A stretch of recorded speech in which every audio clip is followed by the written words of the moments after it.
While we have him, let's bring him right on. Oh, Joe, I was just in the middle of giving you a beautiful intro, and then next thing you know, you were not there.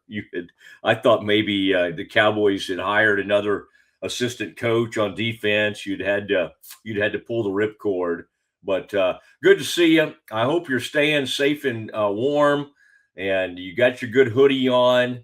You're getting ready for all kinds of coverage. I saw you writing about the Senior Bowl. Everybody, the Cowboys are going to be looking. How are you holding up during this winter storm? Have you ventured out, or have you bunkered in for the most part?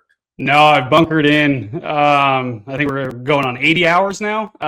It's straight ice out there. So I'm not going to the Senior Bowl anymore because I couldn't get out. So I'll be doing some remote coverage of that. And I literally just spent the last 30 minutes shoveling frozen ice from the driveway, and I probably got about 2 feet of horizontal distance to try to get the cars out. So getting a little antsy in here, Matt, but we're safe. We have power. Blessed to have all that.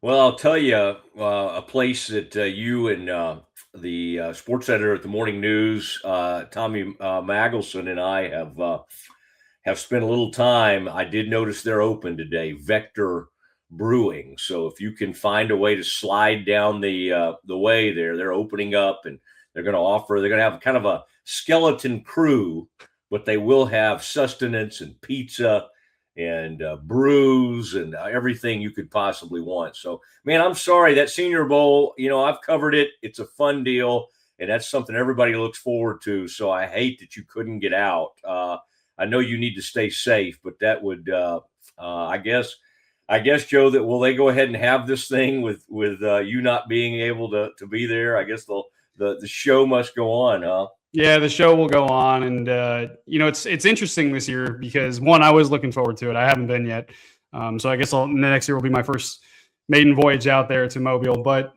there's a lot of players that have backed out, which I think is interesting. A lot, and there's really nothing left for them, some of these guys, to prove. But there's definitely a lot of players that could be of interest to the Cowboys specifically that have backed out.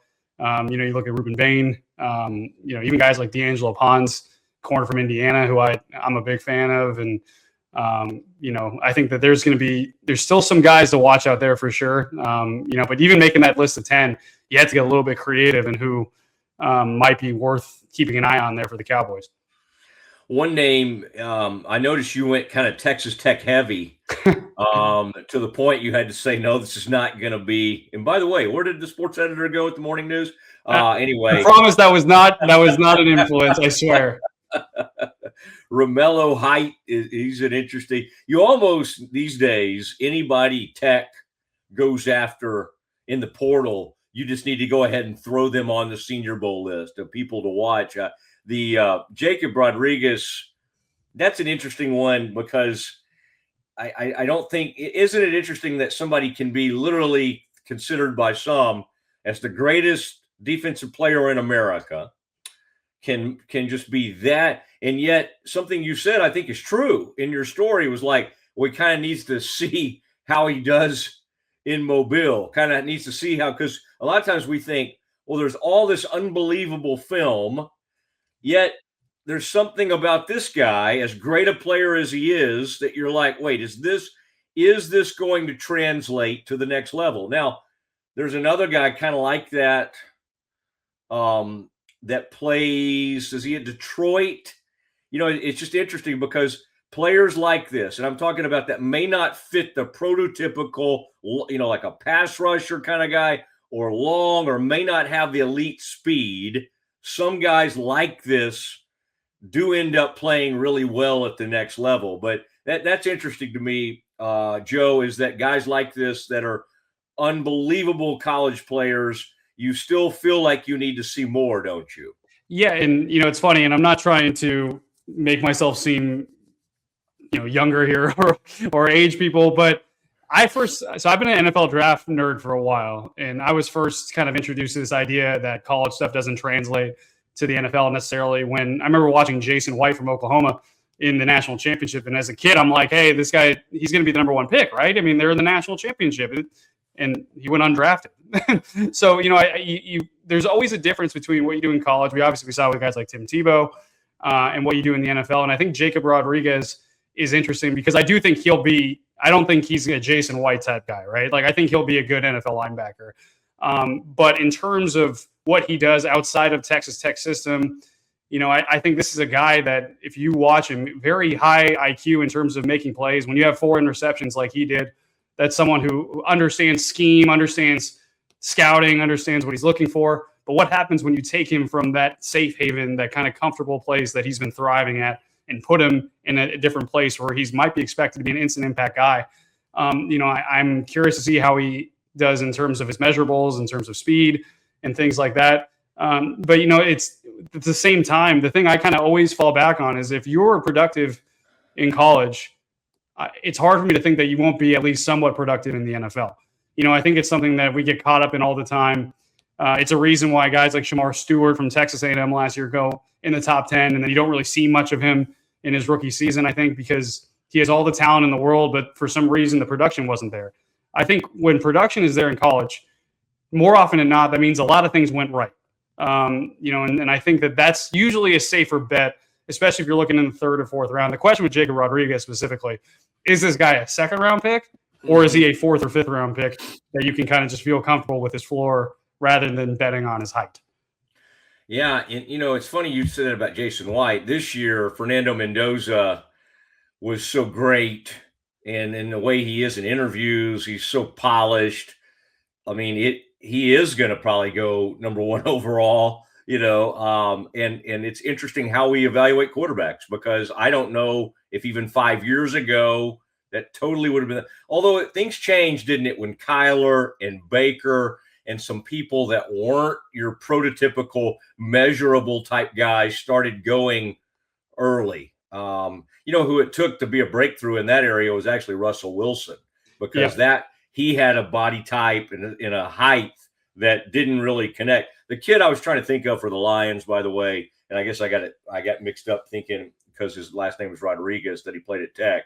Malcolm Rodriguez from Oklahoma State. Yeah. That to me is kind of a comparison. Now that guy went in the 6th round. He's become a really good player for the Lions, but he's that kind of like highly, highly productive college player that it did translate. Okay. If a guy makes a bunch of sacks and makes 1 million tackles in college, it might end up translating. So I wanted to get your thoughts on Christian Parker before we kind of get into how the staff is starting to form. The news that Lunda Wells, the tight ends coach for the Cowboys, is going to interview with the Steelers and possibly reunite with Mike McCarthy there. But Christian Parker was an interesting name, Joe, that we heard early, and I think everybody was like, okay, this is a young guy. But I think anybody that's covered Jerry Jones like you have knows, well, he doesn't really hire people like this. It's generally so I think a lot of Cowboys fans are kind of excited because it sort of indicates that maybe Jerry, while he had input, wasn't maybe driving this train. You get a 34-year-old Christian Parker without play calling experience, but has been on everybody's radar now for about the last 4 or 5 years as a bright young ascending coach. What did you make of the hire? And I guess what are the biggest pros in your mind, and then maybe the biggest con? Yeah, no, I think it's funny because when you looked at this hiring process, I think from the very beginning, I said, I wonder if they're going to allow Brian Schottenheimer to find his defensive Clayton Adams, right? Because Clayton Adams was a guy that was not really on the external radar, even though he was on, in terms of the league circle, he was an internal radar guy of being someone who was up and coming. Brian Schottenheimer, when he talked about that process, he really talked about how he spoke with a lot of people to try to say, who's just up and coming in your mind? Who should I keep an eye on? He built his list off that, and then boom, Clayton Adams was the hire. And I think what proved to be true was that you found your defensive Clayton Adams if you're Brian Schottenheimer, because he did the same process. I think that if you look at how different this was, not only from a number standpoint, but from an experience standpoint, from what they've done previously, you go back to what they did with Matt Eberflus, right? That was a hire that, and many people have reported this, I heard Matt Eberflus's name before Brian Schottenheimer was named head coach as the most likely defensive coordinator in Dallas. It kind of goes to show who was doing really the hiring on that. They ultimately interviewed 2 Rooney Rule candidates to fill that obligation, and then hired Eberflus very quickly. You go back to the previous one, Ron Rivera and Rex Ryan and some of these older guys that ended up, paving the way for Mike Zimmer. Those were Jerry Jones type hires previously, and he wanted someone who had fallen off, someone who had to redeem themselves, someone who was hungry to reestablish himself after kind of having a taste of success of being at the top of the ladder in the NFL. And I think that what he learned through this last year with Matt Eberflus is that sometimes hunger can be different. You can't box hunger into this prerequisite of someone who has fallen off. Sometimes there's hunger for people who are trying to rise in the ranks. And I think that's one of the things that maybe Brian Schottenheimer sold him on through the process. The only guy who had NFL head coaching experience in their pool was Jonathan Gannon. And then, honestly, if you look at in terms of defensive play calling, there was very little experience beyond that, too. Durante Jones had been a defensive coordinator at LSU for 1 year. Ephraim Banda had been a defensive coordinator at Utah State. Even the guy from the Giants who was their interim DC, that was only his first time being a defensive play caller. Christian Parker, as you pointed out, no defensive play calling experience. The thing that I've kind of gathered about Christian Parker, though, is that this guy is someone that fit every box in terms of what Brian Schottenheimer and Jerry Jones laid out from the very beginning of this process. They wanted someone who can teach. They wanted someone who can communicate, especially things that are a little bit different. They wanted someone who can kind of have more of a scheme that goes out and generates turnovers. That was a huge, huge problem with the Cowboys this season. Only 6 interceptions, lowest in franchise history. And it's kind of crazy to think when you consider where they were just 2 years ago under Dan Quinn. I think Christian Parker hit every single box. The only question is the lack of defensive play calling experience. And that will be a storyline to follow this year. Yeah, and now you're monitoring as he now that's the other thing about a 34-year-old hire, right? It's not like he has long associates that have worked under him. I mean, he's been at some interesting places. He's been at Denver. As you start to look at some of the candidates, and we know most of the defensive side under Eberflus, the guys he brought in, that crew's been cleaned out. How do you see this defensive staff taking shape?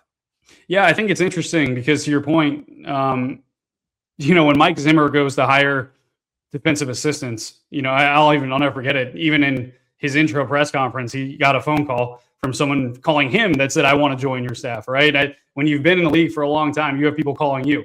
When you haven't been in the league for a long time, it's a lack of relationships in terms of the expansiveness that a guy like Mike Zimmer or Matt Eberflus might have. But Christian Parker has been in some good spots. He's worked with some good people. And I think what you're seeing is he's targeting guys that are also young, but from places that have had a lot of success. You think of Marcus Dixon specifically in Minnesota. The Vikings obviously have had a lot of success. The Cowboys walked away. I mean, you saw this too, thoroughly impressed by what Brian Flores' crew did to them defensively. I think that's an interesting hire. It will be interesting to see if Washington reaches out to him as well. Now that Durante Jones is heading there, another candidate that the Cowboys had for DC. But I think the one thing you got to remember with any defensive coordinator candidate is when they walk into that second interview, and you know this, Matt, they have a staff put together, or at least a semblance of it. They have an idea of who they can go get and who they can target. And maybe it's 2 or 3 guys deep. I think the interesting interview they've had is they're interviewing Shane Bowen, who was the DC in New York. And I think, a lot of people say, that didn't go very well. I think it's intriguing because if you're going to be a first-time defensive play caller, I think it helps to have someone who has called plays, whether they had success or not, frankly. I think that there's some experience and learning lessons that come with it. So right now it's been more younger trending guys that they've been targeting. I'm curious to see if a Shane Bowen or someone actually with a little bit more experience can join the staff to not only be a positional teacher, but someone that could maybe help Christian Parker learn the ropes as he calls plays. Because the last thing I'll say about that is there's a feel to this, Matt, and you know this. There's a feel to calling plays. There's a feel that comes from experience. Year 1 as a defensive coordinator, you have a different feel than what you'll have in year 5, right? And I think that that's something that can't be underestimated when we're talking about Christian Parker's first year. I love the hire objectively. I think it's a great hire. Mm-hmm. That's a question mark though. Yeah, and while they want continuity, then they at the end of the year, if it's another like record-breaking points given up, you'll be having a similar conversation. It's like, how do you admire teams that commit to somebody through the good times and the bad times, but it's like it sounds good like before a season starts, right? And then a season starts. It's kind of like Aaron Glenn as the head coach with the Jets. It sounds good like, hey, let's commit to this guy through thick or thin. And then after they've won whatever 3 games at the end of the season, it's like, really? Do we have to commit to this guy? So that'll be interesting. I think it's interesting to look, Joe, at like what the Patriots and Seahawks have done. They were both teams that were 25-1 shots to get where they are. The Patriots, and I'm sure you've looked at this, committed like an unbelievable amount of money to free agency. In the past, we would almost sometimes we cheered those teams on, like the dream team of 2011 with the Eagles. It's like, oh my gosh, the Cowboys are not trying. The Eagles are bringing in everybody. And then, of course, it backfired on them because they went 8-8 that season. Here the Patriots are sitting in the Super Bowl. Now, of course, they've got a MVP candidate at quarterback. We should mention that. But they spent huge in free agency and landed all kinds of starters and even questionable moves. Like the Milton Williams kid they brought in from Eagles, they paid him big money. He was not like an every down starter type guy. And yet at DB, even some of those lower level guys they brought in, like Chason, Spillane, like they just hit on player after player. Should that give Cowboys fans some extra? I mean, Cowboys fans, I guess, always, delude themselves into thinking they have a chance. But the way the Patriots did it, knowing Jerry has said he'll bust the budget, do you sense that gives the Cowboys more hope to see how they accomplish so much in free agency? So I think the free agency part of that is interesting. I think you laid it out well, because I don't expect them to be Milton Williams big game hunters in free agency defensively. I think in terms of busting the budget, I think it more comes from a place of covering all their bases, right? And not just covering your bases with really, affordable, cheap guys that weren't going to have much interest elsewhere. I think that they're going to pay a lot of money to George Pickens. I think they're going to give Javonte Williams a good amount of money for a running back. And I think that they're going to have to find some guys that fit the system. And I think that's why Nakobe Dean, for example, is someone that if we're talking about bust the budget, that could be a guy maybe $14-15 million a year so that you pay for in free agency to kind of come in and help teach Christian Parker's system. I wouldn't be shocked to see Reed Blankenship be another guy that like maybe you go out and get from a free agent standpoint to help and take him from the Eagles to help with Christian Parker. And I think that ultimately, Matt, is where the root of this, if you want hope, and then, you talked a lot about New England. I'll talk a little bit about Seattle specifically. Okay. If you look at Seattle 2 years ago, or 3 years ago, they were the 25th ranked defense in the NFL. They were not great. They didn't have a lot of optimism. They had a rookie, Devin Witherspoon, there who was doing well, and that had some hope. But if you look at what they did the next 2 years, it wasn't from this place of adding an incredible amount of free agents or doing a lot of crazy draft picks. It was more of a place of finding guys that fit their system. If you look at some of their free agents, some of these guys that they picked up, some of those guys were former undrafted guys that they signed to future deals. You look at even the Nick Emenwari pick. While I think everyone agreed that was a great fit and a fantastic pick, it's not like he was a top 5 prospect, but he fit perfectly in their system. And I think both of these teams and both of their defensive turnarounds go back to the idea of look at who's running it. Mike Vrabel and Mike McDonald, 2 guys that are just fantastic and making the most out of the guys that they have and putting them in positions to succeed. And I think if you want an argument against Matt Eberflus, I think that's one of the things you had this season is they didn't have guys in positions to succeed. They had square pegs in circular holes. It just wasn't working that way. I think that's one of the things they hope from Christian Parker. So if you look at what the Cowboys have to do, I don't expect them to be bust the budget. big game hunting on defense and free agency. But I do expect them to find guys that work. And I wouldn't be surprised, Matt, if both of those first-round picks are defensive guys. And I wouldn't be surprised if both those first-round picks are secondary guys, because I think that that's an area that they need to improve distinctly, especially at nickel and safety. It's interesting you say that, because Marinelli, some would say back in the day, was almost given too much, and I guess Kiffin was involved to some extent right before that, or along with Marinelli. But it was like one of those drafts, they did do a whole defensive draft, and this feels like a time they maybe should do something like that. When you look at these mock drafts and you start to kind of, like you said, your way into the draft, so does it at 12 and 20, does cornerback come to mind? And is there somebody that will be down there at 12 or even 20? Are any of these cornerbacks? The guy from Tennessee is interesting to me. I don't believe he played this past season, right? And which, of course, when they got Micah, he hadn't played in his last season at Penn State because of the COVID. He sat out this year. Are there any of those guys from a defensive back standpoint that just stand out like crazy to you that you would be excited about the Cowboys taking? Yeah, I think there's multiple guys. And the thing I'll say, though, is I think at 12, you got to get an elite guy. And I think that if an edge rusher falls, one of the elite edge rushers, I think David Bailey from Texas Tech. I like Ruben Bain a lot. I'm wondering about the exact fit with him. I like Ruben Bain a lot. If one of those type guys falls, if Arvell Reese falls, I think that you take him. If Caleb Downs is there, I think you take him. But I'll tell you right now, Matt, as we're sitting here on January 27th, I expect all those guys to be gone by the time 12 picks. So I think corner would probably be the smart move there. And you mentioned Jermon McCoy didn't play last year, but a fantastic talent from Tennessee. I think some people get a little bit of pause and be like, wait, another ACL type guy. And he should be pretty healthy and ready to go. I don't think it's a Savone Revel situation there. But I think the early kind of favorite at 12 might be Mansour Delane from LSU. This is another transfer in there, but someone who was just shut down, someone who was fantastic, someone that you could feel pretty confident, I think, putting on the outside and letting him just kind of, do his thing out there for a while.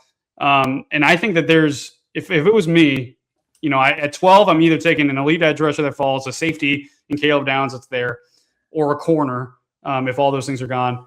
And at 20, I'm trading back. And I'm getting multiple day 2 picks or even later in the first round, because I think that there's some other significant needs.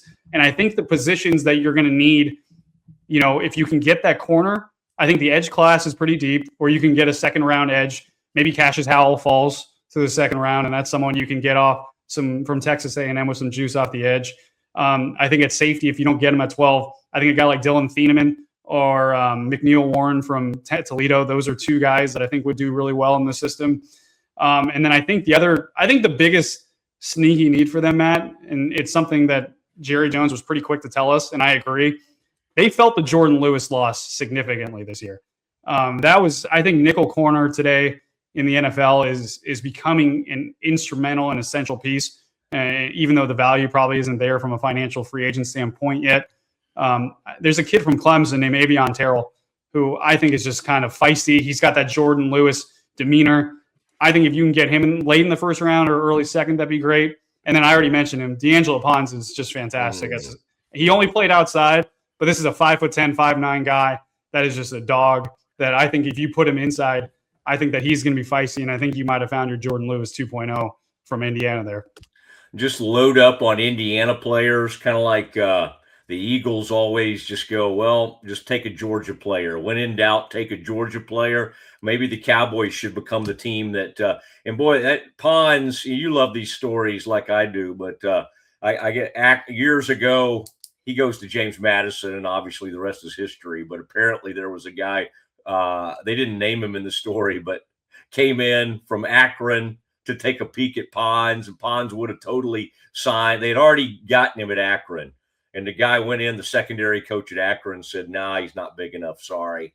And they basically pulled the commitment from him, and he goes to James Madison, and then he ends up becoming one of the best corners in the game. Cowboys do not have a great history. I was trying to remember the last really big-time corner that they hit on in the first round. They busted out on Mo Claiborne. They certainly, Diggs was, for all his nuttiness lately, was a good pick in the second round.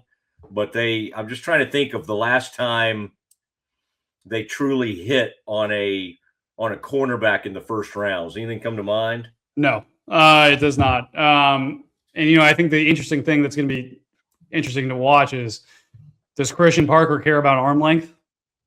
Because I think that's been a big, prerequisite and, kind of boxing guys in terms of corner process. And, they don't have the arm length. Maybe it's just the short guy in me, Matt, the short guy with short arms. I don't care about that. Go out and play. And I think that's something I would consider if I'm the Cowboys. Yeah, you just don't want to go to dinner with those types. Yeah, we can't reach for the bill. It's like, it's so far. Go for it. Those short arm guys. All right, man, I love catching up with you. I don't let you get back to it. Although, man, I would have enjoyed reading, not to rub it in, but your Senior Bowl coverage. You would have done a great job at that. And so hopefully make sure you go ahead and book your time for next year. Don't let Calvin try to big body you or anything like that. But that'll be exciting to get back there. By the way, do you feel with Harbaugh being hired as the Giants head coach, are you like me? Does that completely change the way you look at that franchise? It's like, to me, the way I build it is kind of like a dark day for the Cowboys, because in a sense, they have not had a serious head coach since Coughlin. So for about 10 years, basically Dak's whole career, he's been handed 2 wins against the Giants on an annual basis. And by the way, he's cashed in on that. And the only time the streak was broken was when they took him out of the game, right? They didn't care about beating the Giants in that final game. Do you look at the Giants completely differently that Harbaugh's there? 100%. Yeah, no, I think that was a terrible news for the Cowboys. And because I think if you look at the Giants, I was a fan of their potential this year. I'll be honest with you, man. Not to make a run or anything. And obviously, Dayball. I kind of thought going into this year that was one of those hot seat situations where it almost felt like everyone had agreed that it was going to end. It just was a matter of when. And I thought they should have get rid of him the year before. And then Joe Shane is Joe Shane. But I'll tell you, if you look at the Giants team, the reason I thought that they could be an issue even this year for the Cowboys, they got a lot of things that work on defense specifically. They've got an incredible edge rushing trio. They got Dexter Lawrence, one of the best defensive tackles in the game. I think that they got Javon Holland at safety is some optimism. I think at corner, they still have some issues. But the big question was always, what are you going to do at quarterback? And I was bullish on Jackson Dart coming out. I thought Jackson Dart was going to be the best quarterback in that class. And ironically, a guy who I thought would be not very good is Tyler Shuck, and he looks pretty darn good too. So I think those two might be competing alongside Cam Ward. We'll see what happens in Tennessee. But I loved Jackson Dart, and I think that with Harbaugh and Dart together and what they've got on defense already in place, that's a team that's going to compete next year against the Cowboys. I don't think that's going to be an easy out or a guaranteed 2 wins, even though it wasn't this past season. That was not good news for the Cowboys to see John Harbaugh into the division. No, and honestly, no slight to Shoddy, but he probably becomes the 4th best coach in the division just based on what everybody's accomplished. And that's interesting. And also interesting on the lack of candidates when Dayball goes from a 4-win team who you thought should have been fired a year ago to in the mix for a head coaching job with the Raiders, already has the Titans OC job in his back pocket.